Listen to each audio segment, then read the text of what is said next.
guys, it's Rachel. Today I'm going to tell you guys about the story of how my ex-boyfriend stalked me and I thought I was going to die.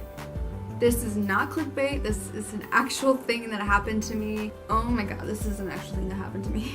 As of right now in 2019, I am in a healthy, loving relationship. So, hi Rex! I know you're watching this. Thank you. I appreciate you. Anyways, so I know this video is going to be a little long. I apologize, but this is my story. And I hope this helps anyone going through a similar situation, or if anyone else has similar situations as this. I am here to share my story. The relationship between me and my ex-boyfriend was unhealthy, toxic, not normal, and I feel like it shouldn't have been. But here we are. It ranged from about 6 to 6.5 years of my life, from when I was 13 to when I was 19. Since it was not a normal type of relationship, we would go on and off all the time, and it got really bad to the point where we did not know what we were. In the months we weren't talking, or the months I guess we were not together, he was dating someone else or he was hooking up with someone else, whatever.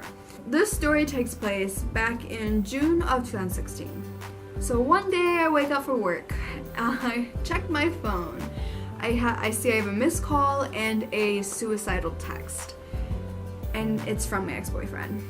And this really freaked me out because one, I haven't talked to him in several months, and two, he's not suicidal, so it really freaked me out. And for a majority of that day I could not get a hold of him, but then I did, and then we reconnected, I figured out what was wrong, blah blah blah, he was okay for the time being. Over the next 2 weeks, we got closer.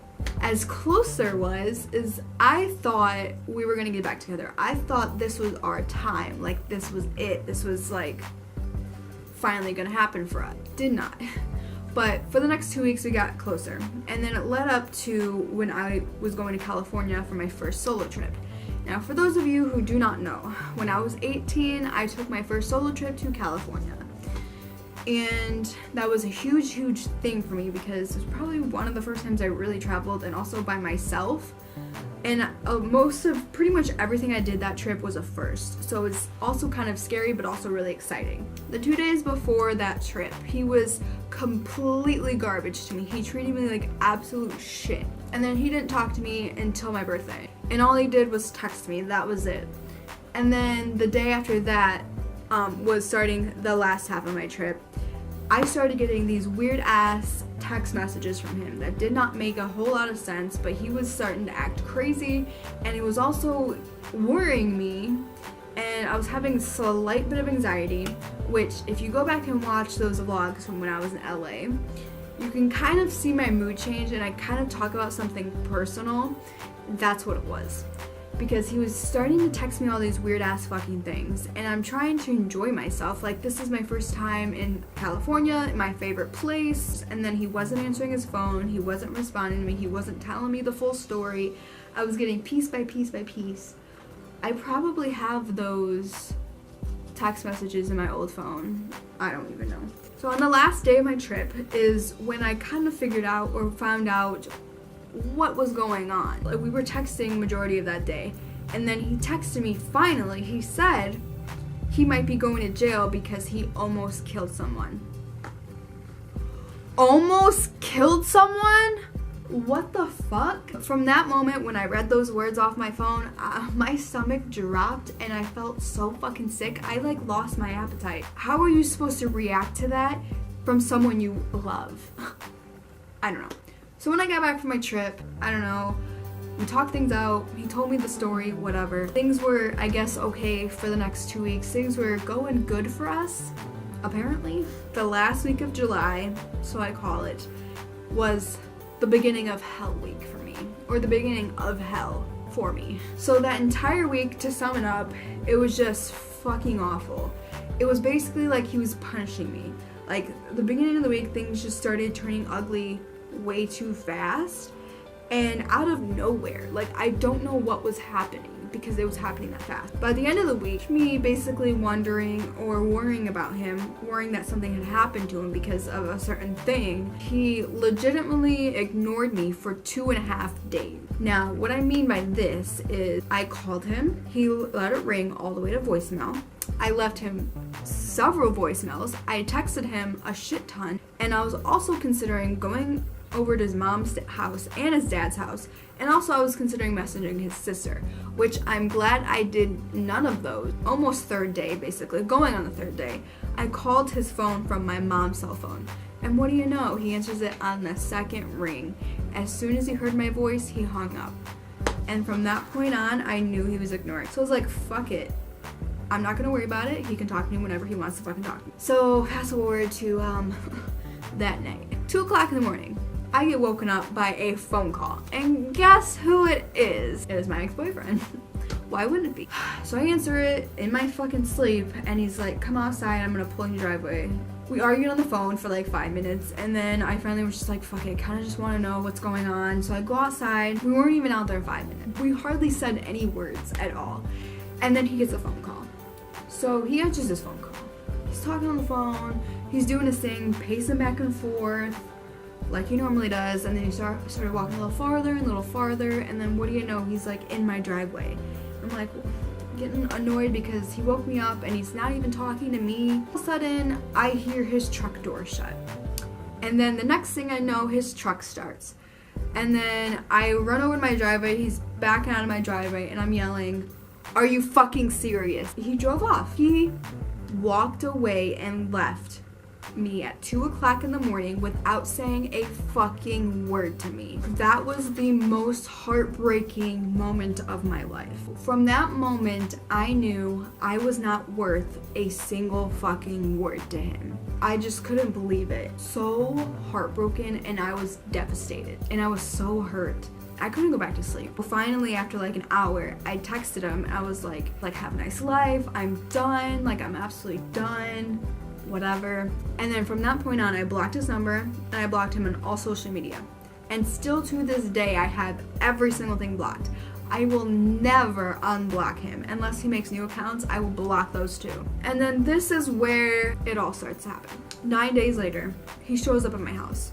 I wasn't here, my dad was. 2 days later, I'm home by myself. He shows up at my house, and he was banging on my door and obsessively calling my phone. I don't know if you have someone's number blocked, if they could call you from star 67 to still get through. I don't know if that's a thing, or if he used like a texting app to call me. I don't know, but somehow he could still call me, but it showed up as a private number. And he was out there the second time of my house for like 20-30 minutes, and I was kind of scared because I felt like he knew that I was home. So I literally hid in my closet. So then he did the same thing again and again, and he would obsessively call my phone and also show up when no one was here, knowing that I would be by myself. And then it kind of stopped for a bit, and then all of a sudden a Facebook profile shows up in my inbox. It's my profile photo, but someone else's name. So someone made a fake Facebook profile and sent me a friend request. Now, this was never confirmed or denied, but I'm assuming that it was him, because who would fucking do that? And also, I had no other beef with anybody else. Oh, he did not stop there. No, he did not. Another week goes by, and I'm working. That particular day in August, I don't know, I woke up and I was in a good mood. I felt great. Right when we opened, of course, at this precise moment, I was by myself. None of my coworkers were around, and I hear a voice, and I look up, and it's him. And then now he's showing up at my work. That's not okay. He had a few choice words with me.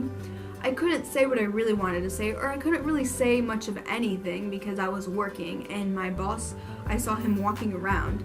But from that moment on, that is what made me so fucking afraid. I don't know if I said this yet, but he's got really bad anger problems because he almost fucking killed somebody. He wants what he wants, and he will get what he wants, and he will not stop until he gets what he wants. He wants the last word, and he wants to win, and he will not stop until he does. Because of that personality trait, and then him doing these things, it really struck my anxiety. I already have really bad anxiety as it is, and it's always a roller coaster. But for him to do this and then not know what he's gonna do next really fucking scared me. So I became a fucking hermit because with the calls, with the showing up at my house and showing up at my work, I didn't know what was gonna happen next. So for the next month, I went to work, I came home, I stayed home. I didn't go anywhere, I didn't do shit. I literally, the only time I left my house was to go to work. I was afraid that like he was gonna do something to me and I was gonna like die. So I started making video diaries. It was that bad. I made several video diaries. But in these video diaries, I would say that I was not suicidal. I would never run away. If I ever go missing, look at this person. It is this person. It is no one else. It is definitely this person. And I would say his name over and over and over again. And I would say, if anyone finds this, you know who to look for. I was preparing that. I did not know what my future was because I was so afraid he was going to do something. My anxiety was just out of control. And also during this time, I was so afraid, I actually went on the domestic violence website and I started doing some research. And I also talked to someone. It was anonymous, so like they don't know who I was, I don't know who they were. And they told me that I should get a restraining order on him or a protection order. And I really didn't want to go through that because how do you do that to someone you love?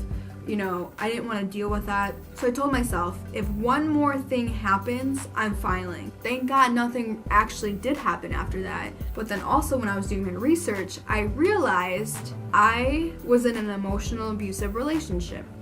During that 6.5 years of bullshit, there was so many red flags. And like to me, I didn't see it because that was my first love. That was literally all I knew like of love. I knew something wasn't right, but I just couldn't see it. But then everything started to come together, and that's when I figured that out, that I was in an emotional abusive relationship. Moved on from it, I moved past from it, but it's still a ghost inside of me, and there's certain things that have happened since then that have triggered that flashback in that situation, and I feel like I'm gonna have to live with that the rest of my life, which is not okay and it's not fair. But I am accepting the fact that there's some things that I will never get over, or I'll never, like I can move past it, but it's always gonna be there. So one little thing can trigger me into that just coming back and me reliving it all over again. But I just want to give a shout out to Rex for treating me like how I should and showing me what a normal, healthy relationship actually feels like. Because if any of this is similar to your situation, or if you think you're in some sort of abusive relationship, please get out, please. You can talk to an advocate, please comment on this video, please talk to someone, and please get out because it could get so much worse. And I'm so thankful that he didn't take it any farther than what he did.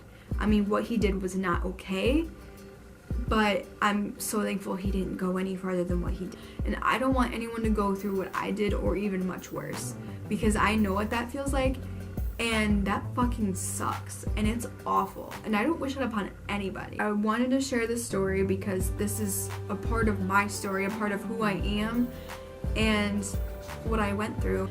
If you like this video, please give it a big thumbs up, and don't forget to subscribe. Leave a comment down below, any of your thoughts, opinions, if you have any similar situations. Other than that, keep living life with Rachel. Bye!